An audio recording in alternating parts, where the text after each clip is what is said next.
E aí, pessoal, como é que vocês estão? Espero que esteja tudo certo. Hoje a gente está aqui para falar de novas informações de Starfield, porque a IGN conseguiu jogar mais ou menos 1 hora de Starfield e eles passaram aqui bastantes informações sobre experiência que eles tiveram ali jogando o jogo.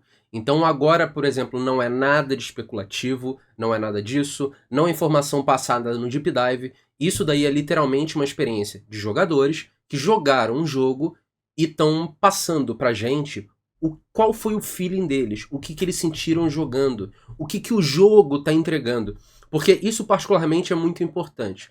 Porque uma coisa é o Todd Howard chegar lá no Deep Dive de Starfield e falar uma coisa. Outra coisa é esse produto, na prática, ser aquilo que ele tá falando. Porque tem uma diferença muito grande. Porque ele pode simplesmente chegar e falar, beleza, Skyrim tem quests infinitas. E até tem, porque tem aquelas Mystic Quests lá, sei lá, da Dark Brotherhood, por exemplo, Dark Brotherhood Forever, que é a quest que você pega quando você termina a questline da Dark Brotherhood. Você tem as quests lá da Thieves Guild e etc. Você tem quest infinita. Só que na prática não é. É um treco mega genericão lá que aquilo dali não é infinito. Aquilo dali é só um tapa-buraco pra você farmar dinheiro, saca?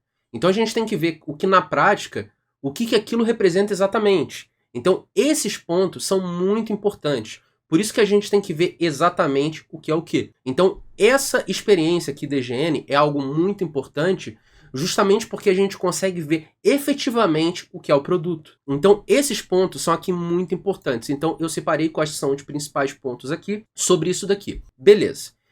O que a gente já tem que ver é que a apresentação Starfield para a mídia não estava rodando num PC. Então eles estavam confiantes que a experiência que eles estavam tendo ali seria gratificante, seria agradável. Eles estão querendo mostrar como o jogo estava rodando no console.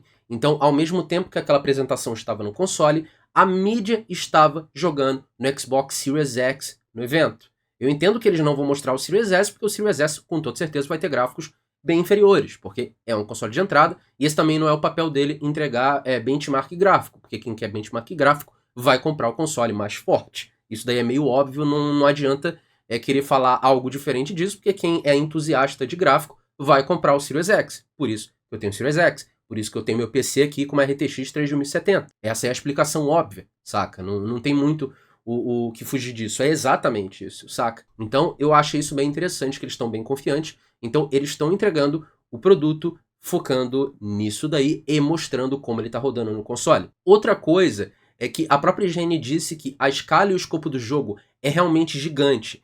Dá para ir basicamente para qualquer lugar a qualquer momento. Tudo que você está vendo é alcançável. Então é basicamente aquela sensação que você acaba tendo com o próprio No Man's Sky, né? Que no No Man's Sky, tudo que você vê, você vai. No Elite Dangerous, agora com a expansão Odyssey também. Menos os planetas que você sabe que teriam cidades, porque pelo menos ainda não. Mas, por exemplo, estações espaciais, você pode entrar, você pode andar lá, você pode andar em planetas como se fossem luas, pode andar planeta que tem bases ali e tal, mas planeta, cidade, coisa assim, ainda não. Mas é mais ou menos isso. Então, a gente já tem jogos assim que assemelham, por exemplo, em algum ponto, com essa experiência específica, mas No Man's Sky não tem essas coisas de mega cidade, nem nada disso não. Mas é bem interessante a gente ver que na prática o jogo genuinamente tá com aquele escopo ambicioso e gigantesco, porque o que a gente viu ali no trailer é algo muito grande, mas só que na prática poderia não ser aquilo. E esse que é o legal. Tá bem claro que isso daí vai ser um jogo que as pessoas vão jogar por muito tempo, vão jogar por anos. A escala do jogo tá tão grande que eles imaginam que vai ser sim um produto que vai ter uma longevidade muito grande. E isso é genuinamente muito interessante. Só que além disso, a gente vai para pontos de RPG. E desses pontos de RPG, eles reportaram que o background e a forma que você builda o seu personagem está interferindo muito bem em como as quests têm progressão. É uma coisa que a gente reclamava muito, mas muito no Fallout 4. Muito mesmo. Coisa que tem no Fallout 3, coisa que tem no Fallout New Vegas. Só que o Fallout 4 perdeu essa essência. E essa essência está agora no Starfield. E isso é muito legal, porque é uma das melhores coisas que você tem em RPG, é você aumentar o fator replay. Porque, pô, se você não tem um fator replay, pra que você vai jogar de novo, saca? Porque, no final de contas, você tem que ter uma mudança brusca a partir da forma que você builda o seu personagem. Só que nem sempre tem. A gente pega um jogo, por exemplo, que ele fala que é isso, mas ele não é. É o Cyberpunk, né? O Cyberpunk não faz a menor diferença você ser Corp, você ser Street Kid, você ser Nômade. É o mesmo jogo, é a mesma experiência, e aqueles diálogos não influenciam em porcaria nenhuma. Não serve pra nada. Já no Starfield, vai interferir e você genuinamente vai ter uma experiência diferente. Conforme a gameplay foi fluindo, há uma clara similaridade com No Man's Sky. Mas isso é meio óbvio, saca? Porque quem jogou tanto No Man's Sky quanto jogou Elite Dangerous, isso daqui é coisa que eu já tô citando. Quem jogou, olha e fala, tem muita similaridade. Porque na forma de você, por exemplo, navegar a sua nave, tem muita coisa ali que é de Elite Dangerous. Eu nem digo que é No Man's Sky. Porque, de forma geral, o No Man's Sky ele teve um alcance para o público, de forma geral, muito maior do que o Elite Dangerous. Só que, para mim, a gameplay tá muito mais baseada em Elite do que No Man's Sky. Mas isso é o que eu falei, não é uma coisa que tá tanto na boca do povo, digamos assim. Porque se você for pegar até a forma de distribuição de energia da nave, aquilo é 100% Elite. A forma como tem vários comportamentos ali da nave, aquilo é 100% Elite. Então, ele é mais Elite do que No Man's Sky, propriamente dito. Só que, querendo ou não, coisas vão ser comparáveis. Porque se você pegar e imaginar aquela coisa até de escanear, coisa dentro do planeta e tal, coisa de mineração, a similaridade é inevitável, mas aquilo dali também não é nada patenteado de No Man's Sky. Porque eles só pegaram e fizeram um jogo ali, num escopo de ficção científica que a gente não tinha nada ali antes, além do Elite Dangerous. Estou falando a nível desse escopo, né?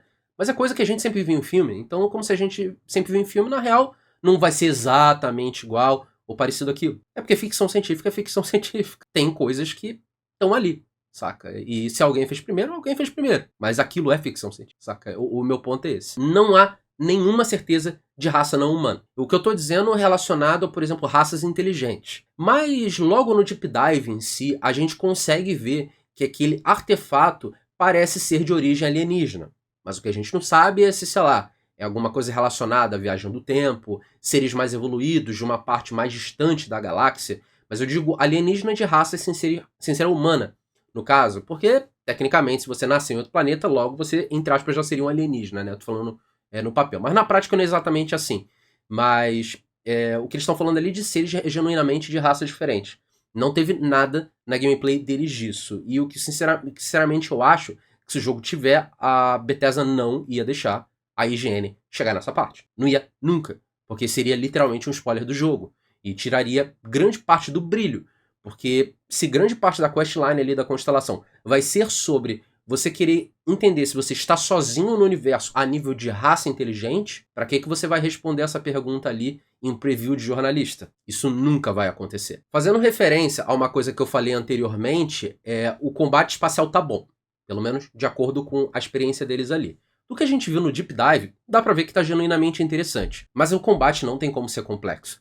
Porque até um jogo, por exemplo, que nem o Elite Dangerous, que ele é mais complexo, você jogando e você entendendo como é que ele funciona, ele é muito simples. A questão é que o pontapé inicial ele parece complicado. Assim como você jogar, por exemplo, um Crusader Kings, de início ele parece complicado. Mas efetivamente, quando você entende como ele funciona, você fala, cara, é de boa. Entendeu? É porque tem muita mistificação em cima de muita coisa, como se fossem as coisas mais complexas do universo. Elite Dangerous não é um jogo difícil de jogar. No Man's Sky não é um jogo difícil de jogar. Esse Combat não é um jogo difícil de jogar. É difícil, por exemplo, você dominar. Você ser aquele cara pro player, aquele cara que, mas aí qualquer jogo é assim, saca? Mas não é difícil de jogar. E também não é o papel do Starfield ser o difícil, porque se um desses aí é pra ser difícil, é o Elite. Que ele é o que tende a ir pra um lado mais realista. Mas ele não é ficção científica. Mas ele é o que tende pra um lado mais realista. Starfield não. A Bethesda deixou bem claro ali no Deep Dive que eles colocam a diversão antes de tudo. É um balanço entre hollywoodiano e realismo. E isso é bom, porque também realismo demais, nesse caso, eu acho que seria horrível, seria chato. E eles não vão fazer isso, porque esse não é o papel desse jogo, tanto que a própria galáxia ali do Starfield, ela não é exatamente igual à nossa, ela é baseada na nossa. Então vão ter áreas que são 100% iguais. Igual a gente viu ali, por exemplo, Alpha Centauri, teve a própria região ali de Jameson, que existe, mas ao mesmo tempo, a galáxia inteira não vai ser igual, entende? Porque não é o papel deles, é uma galáxia baseada na nossa. Então, ao mesmo tempo, tem realidade e ficção. Essa é uma genuína grande diferença. Diferente de Elite Dangerous, que é exatamente a nossa galáxia. A ponto de, por exemplo, o algoritmo do Elite Dangerous ser tão bom e o sistema de previsão deles e formação do mapa da galáxia ser tão bom e tão bem programado a nível de física que Elite Dangerous basicamente descobriu o sistema de trapista antes da NASA. É bizarro. Elite Dangerous, justamente com o sistema de previsão deles para criar um mapa baseado no algoritmo, previu um sistema antes da própria NASA ver e o sistema estava certinho. Bizarro. Esse é o nível que os jogos chegaram hoje. Esse é o nível que os jogos de tecnologia chegaram hoje. Isso é literalmente uma tecnologia de vanguarda que eu acho bem legal. Ciência empregada em jogo. Por isso que eu, particularmente, eu fico muito empolgado com um jogo que nem Starfield, porque eu sou entusiasta de ficção científica. Eu gosto dessa temática, porque eu me interesso por astronomia, de modo geral. Eu não sou cientista, eu não tô querendo pagar aqui de entendedor de bosta nenhuma.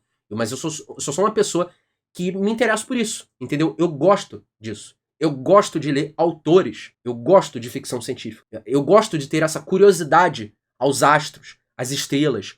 Olhar para os céus e me perguntar o que tem além. Isso pra mim é muito legal, entendeu? E esse jogo, brincar com esse lado meu, é maravilhoso, saca? Eu acho maravilhoso. É basicamente o jogo dos sonhos para uma pessoa que é entusiasta de ficção científica, que é entusiasta de astronomia, aquela pessoa curiosa do espaço, saca? Isso daí que é muito maravilhoso. E voltando ao assunto aí do vídeo, pra gente também não divagar demais, mas essa divagação existencial foi legal. Eu tô ligado que tem muita gente que tá assistindo esses vídeos aqui que pensa igualmente, saca? E é justamente essa nossa interação aqui, de vocês me assistindo, eu falando com vocês, de uma coisa que geralmente no Brasil não tem muita gente falando disso.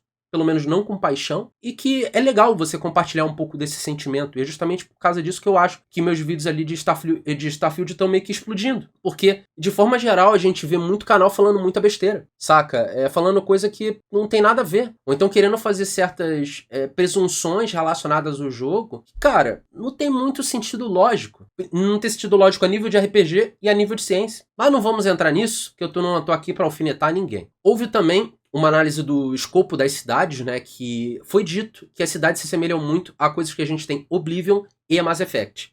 Mas de que forma? Pelo menos no caso ali de Mass Effect, é que as cidades têm áreas tanto no alto, quanto a nível do mar, quanto também subterrâneo. Então existem lugares que existem áreas subterrâneas com vida, NPCs interagindo. Então há sim parte de cidades subterrâneas e ou cidades subterrâneas. Isso daí é particularmente muito legal. E também a comparação que eles fizeram. Houve um feeling de Mass Effect. Só que eu acho que nesse caso, um feeling de Mass Effect, eu não sei se seria a melhor forma para você, por exemplo, descrever as cidades. Porque Mass Effect, ele nunca foi um jogo denso. Você pega, por exemplo, desde o 1. As cidades nunca foram aquelas mega cidades. Nunca tiveram aquela liberdade absurda. Cara, muito menos, por exemplo, na Cidadela no 1, que é a Cidadela mais aberta, no caso, ela nunca foi genuinamente grande. Mass Effect sempre foi um jogo de open bar, mas um open bar bem contidos, saca? E é uma coisa que eu genuinamente eu não espero que seja Nova Atlantis, que eu não espero que seja nenhuma cidade ali de Starfield. Seja, por exemplo, em sistema lá de Freestar, ou sistemas ali das Colônias Unidas, que é United Colonies, no caso, que é UC, que eu vejo também algumas pessoas por aí confundindo a United Colonies com a Vanguarda e tal, e a Constelação. Não, a United Colonies ela funciona como se fosse uma própria ONU, várias coisas ali reportando a ela. Você meio que tem um sistema que responde a United Colonies, mas dentro desse sistema, que são controlados pela United Colonies, tem várias facções ali dentro. Sendo elas, por exemplo, a própria Vanguarda e sendo elas a Constelação, saca? É bem diferente, mas eu tinha que falar isso aqui, saca? Porque eu tô vendo algumas pessoas por aí confundindo as coisas e não é exatamente isso, ok? Show de bola. Há também uma interação grande da física a nível de gravidade. Então a gente vê de novo a gravidade interferindo na gameplay. Não é só a gravidade interferindo em como você se movimenta nos planetas, porque a gravidade também vai influenciar o combate aéreo. A gravidade vai influenciar toda a sua movimentação na nave. Não é algo muito, tipo, de vanguarda, assim, porque a gente já tem jogos que fazem isso, que é o próprio Elite Dangerous. Dependendo do tipo de astro que você estiver orbitando, ou que você estiver lutando perto, a movimentação da sua nave vai estar diferente. Porque quanto menos gravidade estiver exercendo sobre a sua nave, mais força e maior liberdade de movimentação você vai ter. Isso daí é óbvio. E o Starfield vai ter esse tipo de mecânica. Pra quem tá muito no hype por Starfield, eu recomendo bastante o Elite Dangerous, que é um jogo que já tem isso, é um jogo que eu gosto muito, vale muito a pena, e é um jogo já pra vocês irem carregando ali o hype pra Starfield, e que, dependendo, pode ser que vocês gostem bastante, vocês acabem jogando os dois ao mesmo tempo, vocês se tornem grandes jogadores ali de Elite Dangerous. É um jogo que eu recomendo bastante, tem tanto pra PC, tem pra PlayStation e tem pra Xbox. Vale muito a pena. E pra PC tem a expansão Odyssey também, que é a expansão que deixa você sair da nave e ter combate fora da nave, com arma e tudo a pé. Opa! Você já tem uma coisa que se aproxima muito disso. Vão ter muitas partes ali do jogo que vão ser feitas à mão, mas isso também não é muito novidade, porque a Bethesda já tinha falado isso. Só que você vê a galera falando isso na prática, com a experiência que teve, isso daí é muito legal. Então tem como a gente ver claramente o que foi feito à mão e o que é procedural. Só que ao mesmo tempo, tem áreas ali que tem muitas criaturas, tem áreas que são mais densas, tem biomas que são mais ricos e biomas que são menos ricos. Tem planetas que são só focados ali em minérios, tem planetas que são focados em biomas. E esse tipo de, por exemplo, variante é muito legal. Só que, ao mesmo tempo, essas áreas, de modo geral, elas vão levar muito tempo para você completar. Principalmente as áreas feitas à mão. Então, as áreas feitas à mão você vai ter muitas missões, muitos NPCs, muitos segredos e muita coisa para se fazer. Agora, relacionado aos trajes, né? Os trajes, eles vão ter atribuição térmica. Então, é basicamente uma coisa que a gente vê no próprio Zeldinha, né? O Zelda Breath of the Wild, e obviamente isso daí não é específico de Zelda Breath of the Wild, que, ai meu Deus, vai começar a discussão de Zelda Breath of the Wild. Pelo amor de Deus, isso é só um exemplo. Cara, os trajes vão ter esse tipo de coisa. Então, dependendo do seu traje, vai ter traje que vai servir mais pro frio quanto pro quente. Vão ter planetas com climas mais extremos. Opa, o negócio tá ficando interessante.